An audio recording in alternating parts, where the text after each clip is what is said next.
اللہ تعالیٰ کا حکم آیا سورہ احزاب میں کہ ہم جن کو منہ بولے بیٹے کہتے ہیں وہ حقیقی بیٹے نہیں ہو سکتے، اور کسی کو منہ بولا بیٹا اگر بنائیں تو اس کو حقیقی بیٹا آپ نہیں کہہ سکتے۔ اس بارے میں بھی ایک اہم مسئلہ میں بتاتے ہوئے آگے چلوں۔ بہت سارے ہمارے مسلمانوں میں ایسے لوگ ہیں جن کو اولاد نہیں ہوتی، یا رہی بھی تو اپنے بھتیجے بھانجے یا کوئی جو ہے بچوں سے محبت رہتی گود لے لیتے۔ تو شریعت میں گود لینے کی اجازت ہے، لیکن گود لے لینے سے وہ جو آپ جس کو گود لیے ہیں وہ آپ کا کوئی حقیقی رشتہ دار نہیں بنے گا، اس کی حیثیت وہی رہے گی۔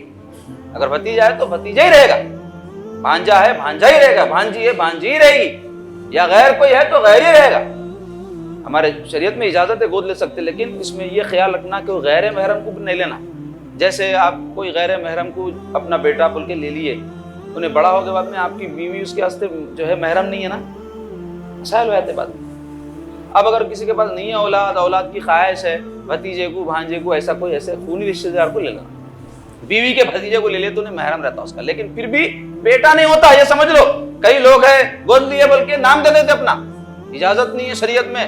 میرے آقا علیہ الصلوۃ والسلام کو اللہ تعالیٰ حکم دے دیے قرآن میں، جبکہ سرکار فرمائے تھے زید ابن محمد ان کا نام دے دیتے، جبکہ ان کا نام زید ابن حارثہ تھا، تو اللہ تبارک و تعالیٰ منع فرما دیا حضور پاک صلی اللہ علیہ وسلم کو کہ ایسا کریں۔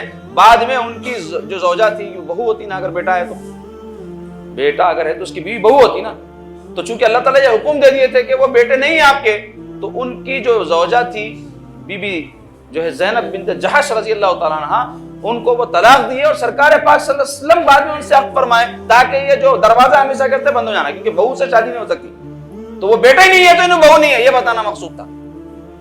تو یہ اصلاح کرنے کی ضرورت ہے، ہماری امت میں یہ خرابی آ گئی ہے، بہت سے لوگ پالو، اس میں یہ خیال رکھو کہ وہ محرم رہو۔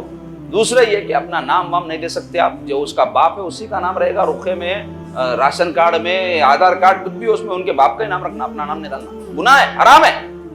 جاؤ نظام میں فتویٰ پوچھو، آپ کو معلوم ہوتا۔ کئی لوگ ایسا کر دی ہیں غلطیاں، تو جو کریں وہ توبہ کر کے نام صحیح کر لینا، بچے کا باپ جو ہے اس کا ہی نام لگانا۔